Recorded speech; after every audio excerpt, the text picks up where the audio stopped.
Hello बच्चों। तो मैं आपके लिए आज वीडियो बनाता हूँ आपके एग्ज़ाम के लिए, जो आपके फर्स्ट टर्म के एग्ज़ाम होंगे, मतलब मिड टर्म होंगे। अक्टूबर के मंथ में 21 तारीख से होंगे। तो उसके लिए मैं आपको वीडियो बना रहा हूँ, जिसमें जो आपका एग्ज़ाम होगा उसमें कैसे क्वेश्चन आएंगे उसमें अभी यहाँ पर मैं बताता हूँ आपको। उसमें बच्चों आपके ऑब्जेक्टिव टाइप क्वेश्चन आएंगे, ठीक है। तो 21 अक्टूबर से स्टार्ट हैं तुम्हारे मिड टर्म एग्ज़ाम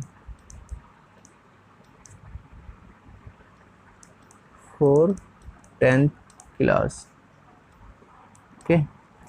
और उसमें आपके कैसे क्वेश्चन आएंगे? ऑब्जेक्टिव टाइप क्वेश्चन आएंगे।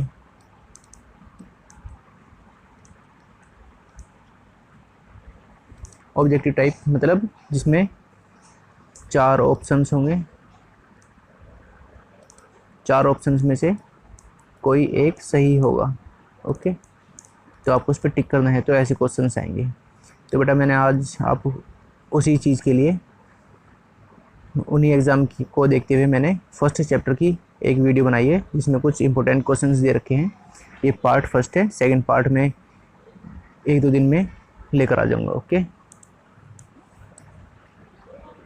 तो शुरुआत करते हैं हम फर्स्ट क्वेश्चन से। पहला क्वेश्चन क्या है, और यहाँ पर मैं दोनों लैंग्वेज में बताऊंगा। पहला क्वेश्चन हम बच्चों इंग्लिश में पढ़ लेते हैं। विच of the following is not a physical change. बताना है कि इनमें से कौन सा फिजिकल चेंज नहीं है, ओके। जो नीचे 4 ऑप्शन दिए हुए हैं, इनमें से कौन सा फिजिकल चेंज नहीं है। हिंदी में इसको क्या बोलेंगे? फिजिकल चेंज को हम कहते हैं भौतिक परिवर्तन नहीं है। तो ऑप्शंस पढ़ लेते हैं हम।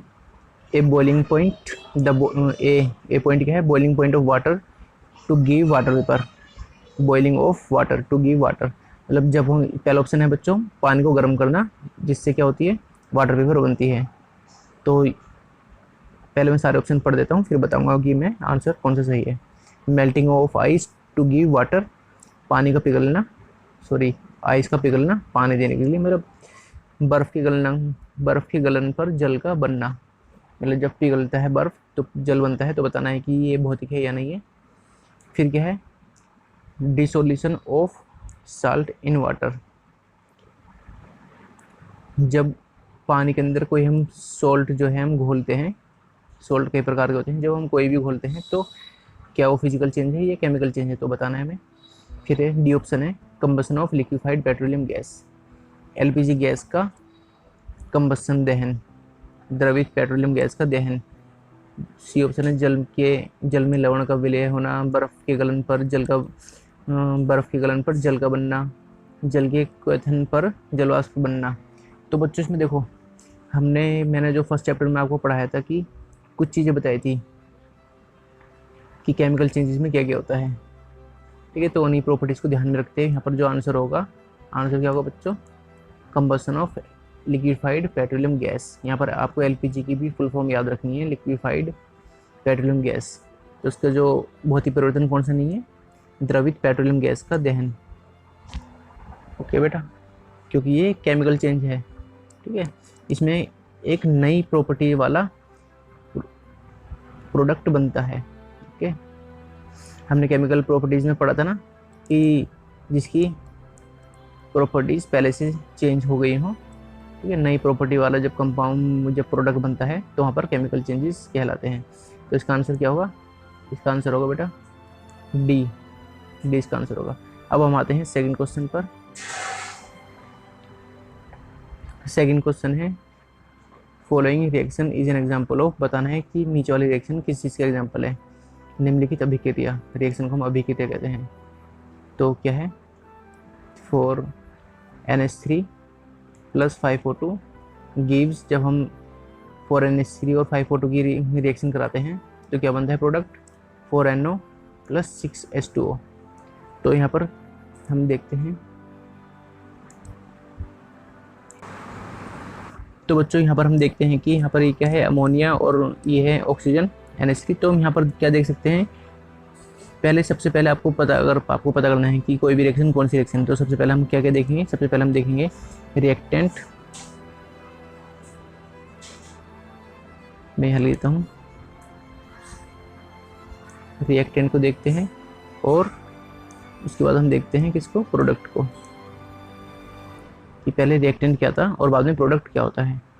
ठीक है बच्चों, मतलब पहले अभिकारक को देखते हैं और फिर अभिकारक के बाद हम क्या देखते हैं, उत्पाद को देखते हैं। तो बच्चों यहाँ पर देखो, ये था अमोनिया, और अब यहाँ से बच्चों हम देख सकते हैं कि अमोनिया नाइट्रोजन के साथ, जो नाइट्रोजन है वो किसके साथ कंबाइन हो जाता है, वो ऑक्सीजन के साथ कंबाइन हो जाता है। तो यहाँ पर जब कोई भी प्रोडक्ट, अभी जो मैं यहाँ पर लिख दूँ,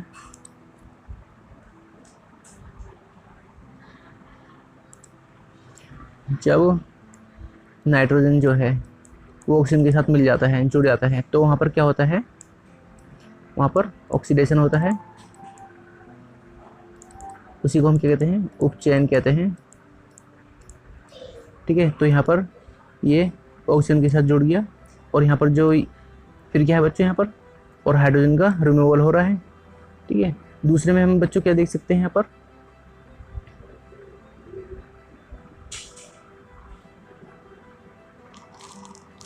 और तो बच्चों ऑक्सीजन के जुड़ने को हम क्या कहते हैं, ऑक्सीडेशन कहते हैं। ओके, ऑक्सीडेशन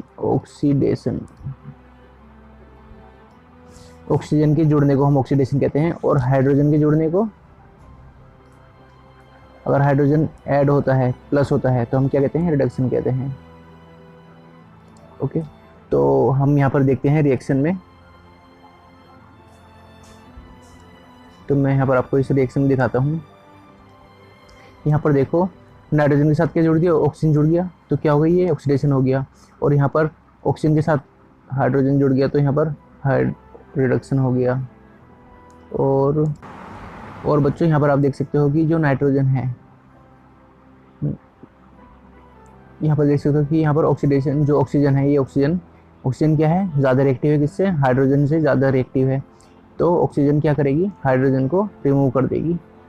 ओके, तो इसलिए यहाँ पर क्या हो गई, यहाँ पर डिस्प्लेसमेंट रिएक्शन भी हो गई, और रिडक्शन भी होगी, और डिस्प्लेसमेंट भी होगी। तो इसलिए इस क्वेश्चन का आंसर क्या हो जाएगा, सी हो जाएगा, first and third both. Okay, ये आंसर हो जाएगा। तो यहाँ पर हम देख सकते हैं, इसी को हम प्रतिस्थापन भी कहते हैं, और क्या कहते हैं इसको हम, उपचयन अपचयन अभिक्रिया, मतलब रेडॉक्स अभिक्रिया। तो इसका आंसर क्या हो जाएगा, यहाँ पर सी हो जाएगा। ऐसे बच्चों हम देखते हैं third question, which of the following statement about the given reaction are correct. जो यहाँ पर रिएक्शन दे रखी है हमारे पास ये, तो कौन, इसके अकॉर्डिंग बच्चों कौन सा स्टेटमेंट सही है। तो यहाँ पर एक बार हम देख लेते हैं कि क्या लिखा हुआ है यहाँ पर, 3Fe। Fe किसका सिंबल होता है, Fe होता है लोहे का या फिर आयरन का। H2O gives Fe3O4 plus H2। तो ये हमारे पास क्या है, ये दो रिएक्टेंट हैं और ये दो प्रोडक्ट हैं। जो हम दो इन रिएक्टेंट्स की रिएक्शन कराते हैं तो हमें क्या मिलता है, ये प्रोडक्ट मिलते हैं, Fe3O4 प्लस।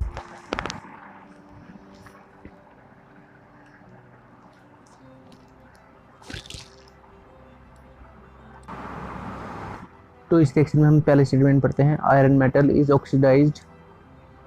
ठीक है, इज गेटिंग ऑक्सीडाइज्ड, आयरन धातु ऑक्सीकृत हो रहा है। तो बच्चों ऑक्सीकृत कब होता है, जब किसी भी धातु के साथ ऑक्सीजन मिलती है। तो यहाँ पर आयरन के साथ ऑक्सीजन मिल रही है, यहाँ देख सकते हैं हम प्रोडक्ट में, हाँ जी आयरन के साथ ऑक्सीजन मिल रही है। तो ये वाला स्टेटमेंट सही है एकदम। ओके, कि आयरन के साथ, iron metal is getting oxidised, मतलब आयरन धातु जो है वो ऑक्सीकृत हो रही है। तो ये वाला भी ठीक है। अब देखते हैं जो next, water is getting reduced, water reduce हो रहा है।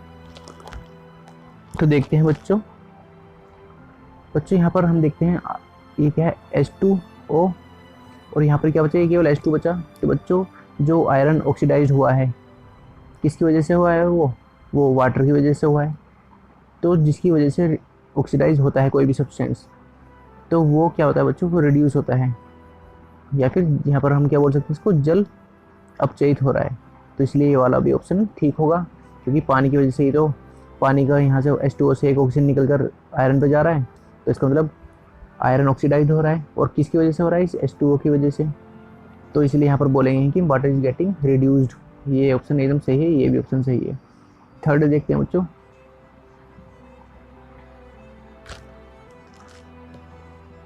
Water is acting as reducing agent. और फोर्थ देखेंगे बच्चों, water is acting as oxidising agent. बच्चों रिड्यूसिंग एजेंट तो अगर रिड्यूस करता पानी, अगर वाटर रिड्यूस करता, मतलब वाटर अगर वाटर की वजह से यहाँ से ऑक्सीजन हट जाती आयरन के साथ से, तो तब उसको हम रिड्यूसिंग एजेंट कहते हैं। तो ये वाला ऑप्शन गलत हो गया। फोर्थ ऑप्शन क्या है, water is acting as oxidising agent. Water एक ऑक्सीडाइजिंग एजेंट की तरह काम कर रहा है। तो वाटर की वजह से ही तो ऑक्सीडाइज हो रहा है आयरन, क्योंकि वाटर में से ही ऑक्सीजन निकलकर आयरन पे जा रहा है। तो ये वाला ऑप्शन सही है। तो इसलिए पहला, दूसरा और फोर्थ ऑप्शन सही है। तो इसलिए बच्चों ये हम बोल सकते हैं कि इसका आंसर क्या है, सी। ओके, तो इसका आंसर क्या है, सी। इसका आंसर है बच्चों, यहाँ पर लिख सकते हो आप। तो यहाँ पर बच्चों ये बार बार मिट जाता है, कोई बात नहीं, एक बार आप इसको देख सकते हो। इसका आंसर सी है। इसका आंसर अभी क्या बताया था बच्चों, इसका आंसर बताया था मैंने, डिस्प्लेसमेंट और रिडक्स रिएक्शन, मतलब ये, इसका भी आंसर सी है और इसका आंसर डी है। ओके, चलो मैं इसको थोड़ा सा कर देता हूँ आपके लिए हेल्प।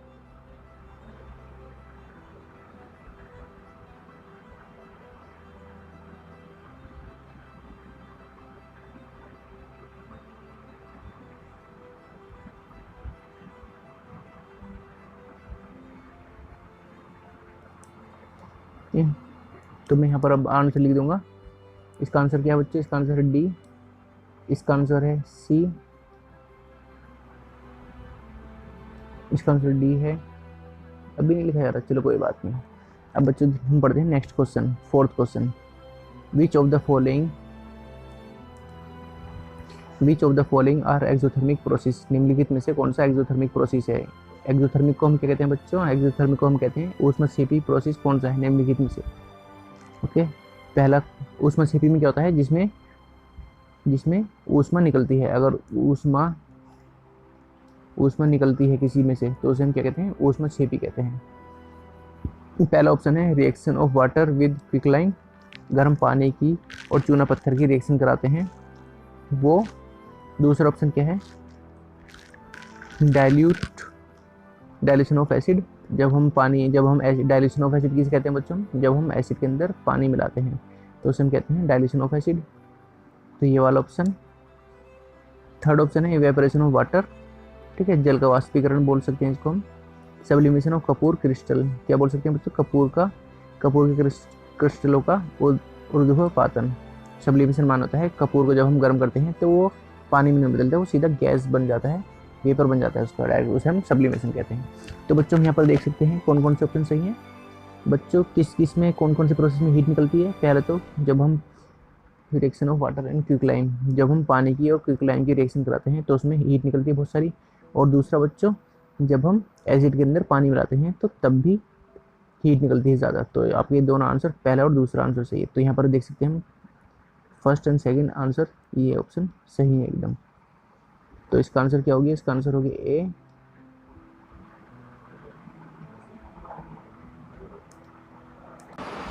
तो बच्चों इसका आंसर क्या हो गया, इसका आंसर हो गया आपका ये वाला,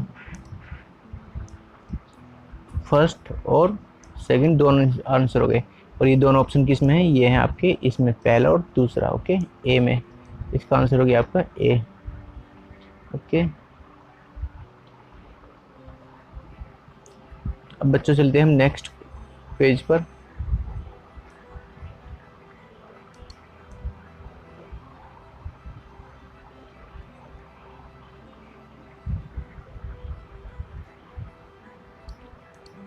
बच्चों नेक्स्ट क्वेश्चन थोड़ा बड़ा सा है, देख लेते हैं। फिफ्थ क्वेश्चन, 3 बीकर्स, 3 बीकर्स हैं ए बी सी, ठीक है, ईच कंटेनिंग, हर किस में बच्चों क्या है, 25 ml पानी है, a small amount of NaOH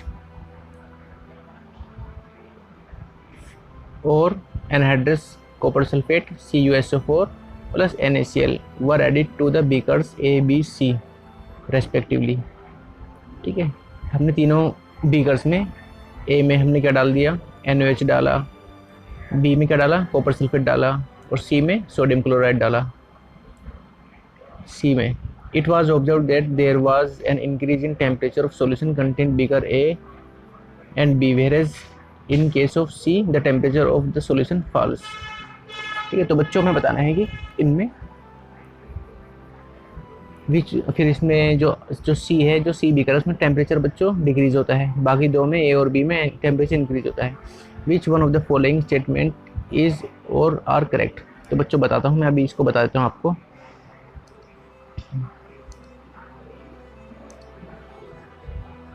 बच्चों यहाँ पर देख सकते हैं हमारे पास क्या है, ये बीकर, ये ए है, ये बी है और ये सी है। ओके, तो पहले बीकर में बच्चों क्या कर रहा था, पहले बीकर में यहाँ पर सी में यहाँ पर हमने डाला था NaCl, दूसरे इसमें कॉपर सल्फेट, और इसमें अभी इसमें एक बार देख लेता हूँ क्या डाला था इसमें हमने।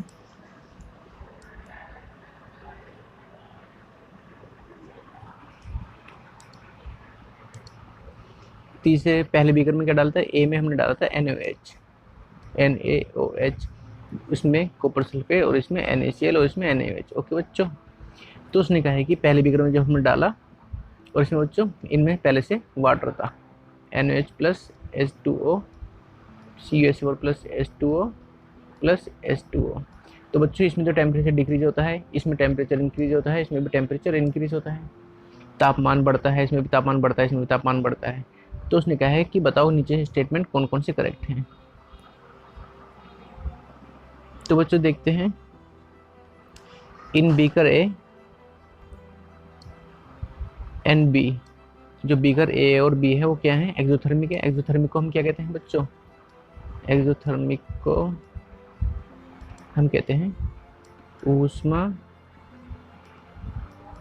क्षेपी, जिसमें ऊष्मा निकलती है तो उसमें एक्सोथर्मिक कहते हैं। और ऊष्मा निकलेगी तो टेम्परेचर बच्चों बड़ा होगा, तो टेम्परेचर इसका बड़ा है, इसका भी बढ़ रहा है, इसका भी बढ़ रहा है, तो ये क्या हो गए, दोनों एक्सोथर्मिक प्रोसेस हो गए। ठीक है, दूसरा क्या है, A and B endothermic process. अगर ऊष्मा वो सोखता है तो क्या होता है बच्चों, यहाँ पर वो ठंडा, उसका तापमान गिरता है, तो यहाँ पर तो ये गलत हो गया, इसका ऑप्शन मतलब ये नहीं है। अभी तक तो ये ऑप्शन ठीक है। तीसरा है बच्चों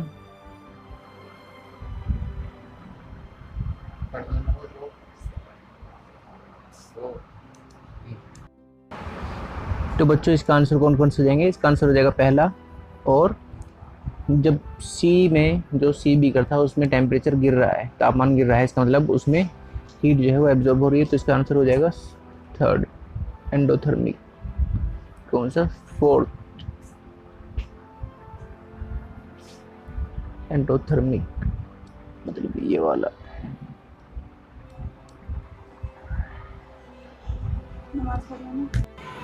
तो बच्चों इसका आंसर क्या हुआ, फिफ्थ क्वेश्चन का इसका आंसर हो गया बच्चों सी। ओके सी। अब देखते हैं बच्चों हम सिक्स्थ क्वेश्चन। सिक्स्थ क्वेश्चन बच्चों हम पढ़ते हैं, इसमें ये लिखा हुआ है a dilute ferrous sulphate solution.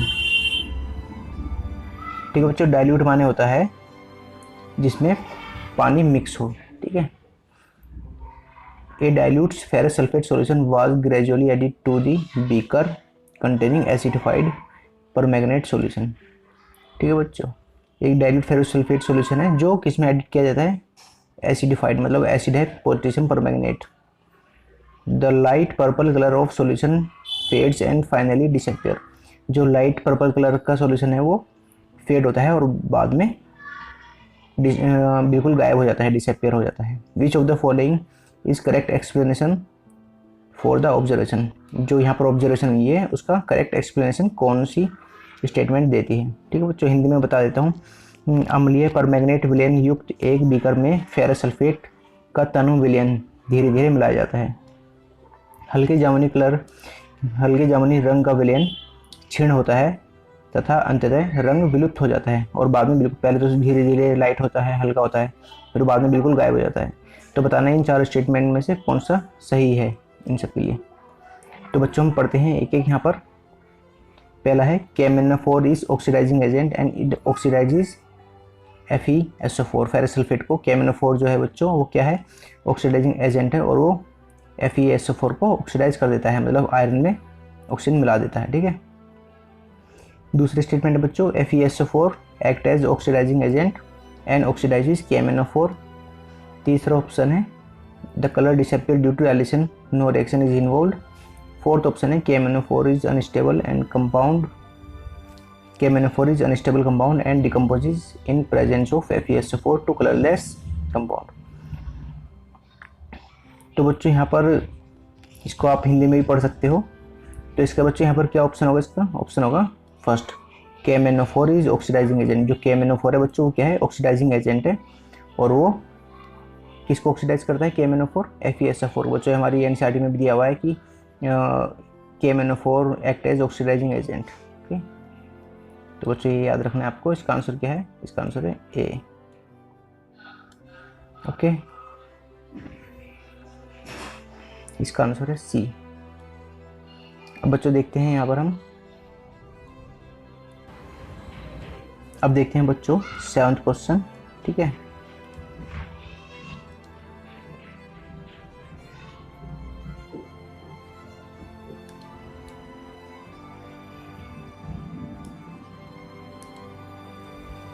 Seventh question देखते हैं बच्चों, यहाँ पर क्या लिखा हुआ है, विच अमंग द फॉलोइंग इज और आर डबल डिस्प्लेसमेंट रिएक्शन। बच्चों में इन जो हमारे पास ये 4 रिएक्शन दे रखी हैं, हमें बताना है कि इनमें से कौन सी डबल डिस्प्लेसमेंट रिएक्शन है। डबल डिस्प्लेसमेंट को हम क्या कहते हैं, यहाँ पर हम कहते हैं इसको द्वितीय विस्थापन अभिक्रिया कहते हैं।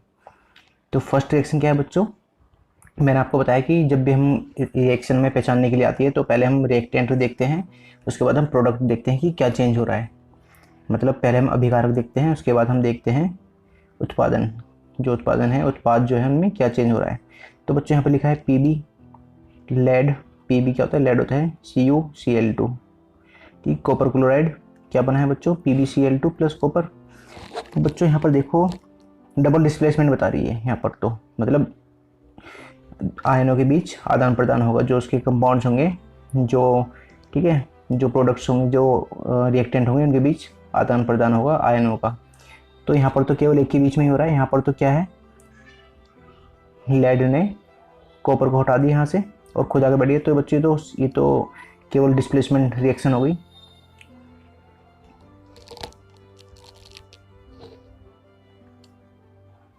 उसके बाद बच्चे यहाँ पर देखते हैं Na2SO4 प्लस BaCl2। बच्चों यहाँ पर क्या है, ये देखो, ये तो एग्जाम्पल है NCERT का। तो सोडियम यहाँ पर क्या बना है बच्चों, यहाँ पर इन दोनों ने आपस में आयनों का आदान प्रदान कर दिया कि बेरियम यहाँ पर आ गया और सोडियम यहाँ पर चला गया। तो देख सकते हैं हम यहाँ पर, तो ये तो एकदम सही है। और यहाँ पर डबल डिस्प्लेसमेंट रिएक्शन बतानी है। तो इसके बाद है कार्बन प्लस ऑक्सीजन CO2, ये भी नहीं है, ये कॉम्बिनेशन रिएक्शन है। यहाँ पर फिर है बच्चों ये methane CH4 plus 2O2 gives CO2 plus H2O। तो बच्चों यहाँ पर जो देखते हैं हम, यहाँ पर डबल डिस्प्लेसमेंट देखेंगे तो हम यहाँ पर केवल आंसर यही होगा। ओके, तो ओनली सेकंड इसका आंसर क्या होगी बच्चों, ओनली सेकंड इसका आंसर है। Okay, B. अब देखते हैं बच्चों नेक्स्ट क्वेश्चन, विच। तो बच्चों यहाँ पर भी आप समझ सकते हो, ठीक है, यहाँ पर कोई कन्फ्यूजन की बात नहीं है हिंदी और इंग्लिश में।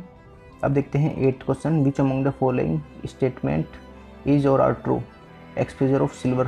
ठीक है, इनमें से बताना है जो 4 स्टेटमेंट है कौन सा स्टेटमेंट सही है। अब यहाँ पर कुछ स्टेटमेंट दे रखा है, exposure of silver chloride to sunlight for a long duration turns grey due to. जब हम सिल्वर क्लोराइड पर लाइट की रोशनी डालते हैं, सूरज की रोशनी लंबे समय तक, तो वो ग्रे हो जाता है। किसकी वजह से हो जाता है बच्चों, मैंने आपको बताया था, वो हो जाता है किसकी वजह से, वो डिकम्पोजिशन रिएक्शन की वजह से हो जाता है। तो बच्चों वहाँ पर कौन सी रिएक्शन होती है, वहाँ पर डिकम्पोजिशन रिएक्शन होती है। ठीक है, तो यहाँ पर हम देखते हैं पहले इसको, decomposition of chlorine gas from silver chloride. तो बच्चों ये गलत है, क्योंकि वहाँ पर डिकम्पोजिशन ऑफ सिल्वर होता है, ना कि क्लोरीन गैस का। तो बच्चों यहाँ पर क्या ऑप्शन सही होगा, formation of silver by decomposition of silver chloride.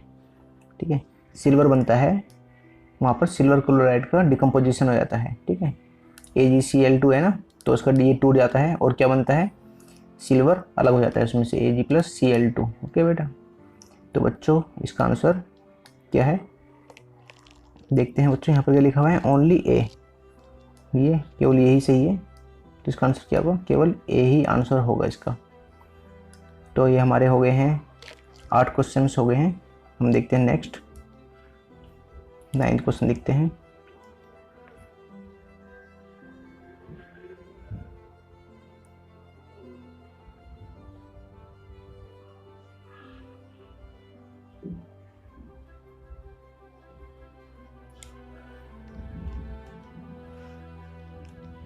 तो बच्चों देखते हैं हम यहाँ पर 9th क्वेश्चन।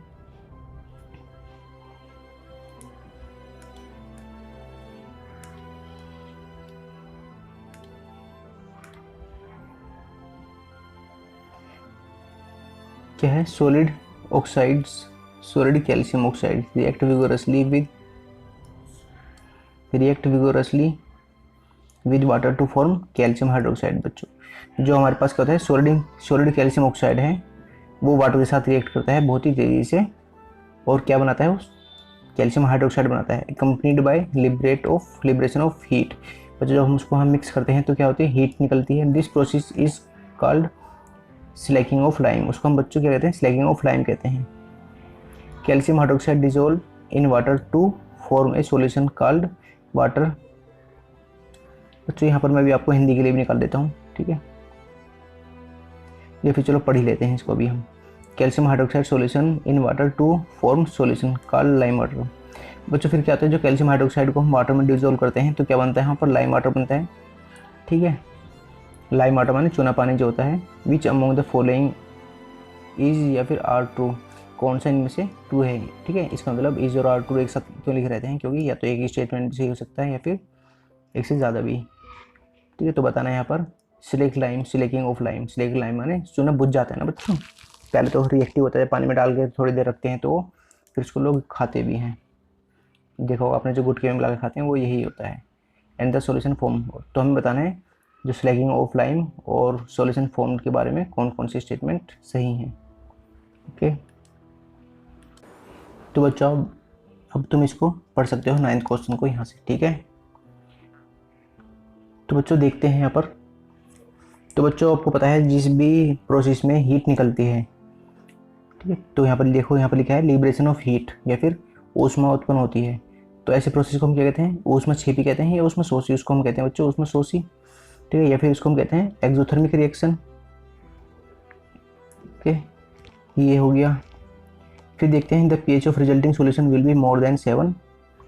तो बच्चों यहाँ पर है कि पीएच उसका 7 से ज़्यादा होगा या फिर 7 से कम होगा। बच्चों अगर 7 से ज़्यादा होता है तो वो क्या होगा? वो बेसिक होगा, और अगर 7 से कम होगा तो वो कैसा होगा? वो एसिड होगा।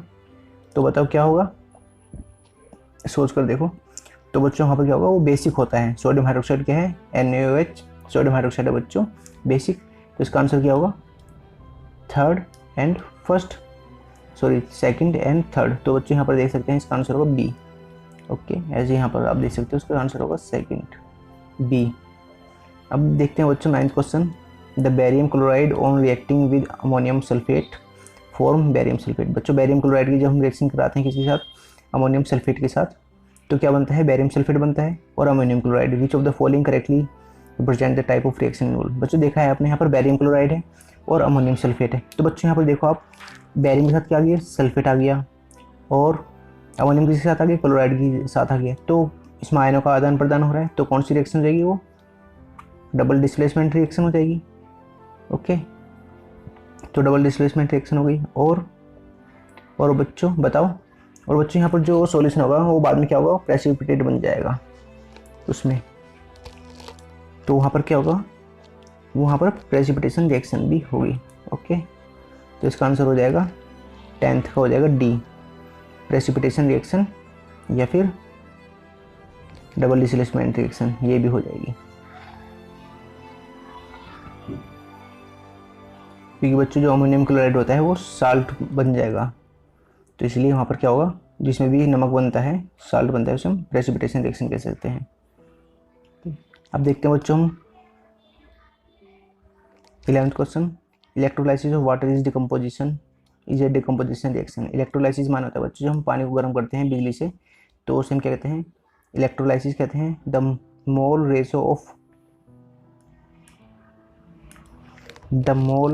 Ratio of hydrogen oxygen gas is liberated during electrolysis of water is तो बच्चों जब वहाँ पर पानी जो टूटता है, ठीक है, इलेक्ट्रोलाइसिस से, तो वहाँ पर रेशो कितना कितना होता है, वहाँ पर देखो बच्चों आपने H2O, तो यहाँ पर ये 2 हैं और ये ऑक्सीजन कितना है 1, तो इसका आंसर क्या जाएगा बच्चों, सेकंड हो जाएगा बी। ओके,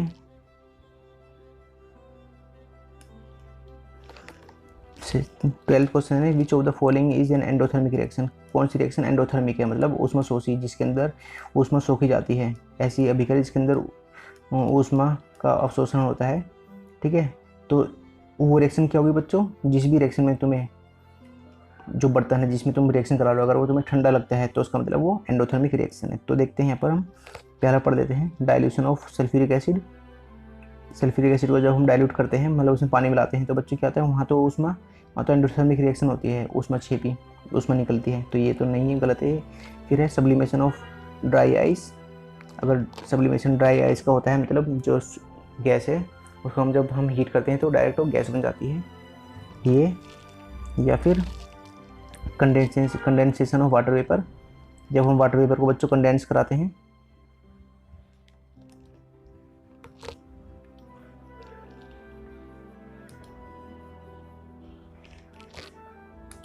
ठीक है, जब हम वाटर वेपर को कंडेंस करते हैं, मतलब जल वाष्प का हम संघनन करते हैं, ये।